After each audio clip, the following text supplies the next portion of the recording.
ఎరా బుల్లెట్ బండి ఏమైందిరా? ఉందరా బామర్ది గాడు వేసుకెళ్ళాడు. ఆహా, శ్రీకాంత్ గాడు వస్తున్నాడు రా. రాని.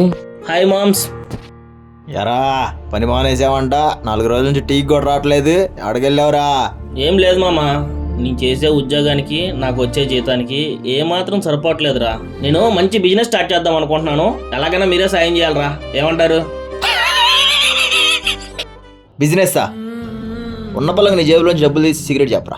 నా దగ్గర డబ్బులు ఎక్కడయ్యరా? నేను ఏమైనా పనికి వెళ్తున్నానా ఏంటి?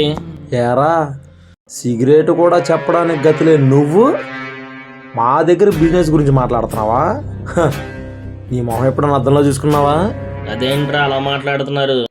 ఏయ్, నీకు లాంటి వాళ్ళు విమానం కల్లోనే ఎక్కాలి, నిజ జీవితంలో కాదు.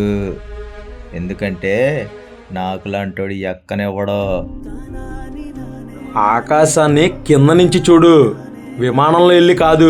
ఏంటి బిజినెస్ చేస్తావా? వెళ్ళరా వెళ్ళే. బిజినెస్ చేస్తాడంట, బిజినెస్. సాయం కోసం వస్తే స్థాయిని మించి మాట్లాడారు కదరా. ఇక మీరు వద్దు, మీ సావాసం వద్దు. ఎరా బుక్ అయిందా? అదిగో వస్తున్నాడు రా. మీరేనా భయ్యా? ఓటీపీ చెప్పండి సార్.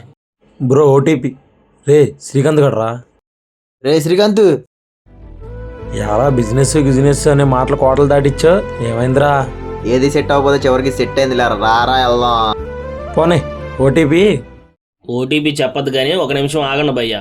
భయ్యానా? ఏంట్రా మావా అనేవాడు భయ్యా అంటున్నాడు? మావ అనే రోజులు ఎప్పుడో పోయినాయి.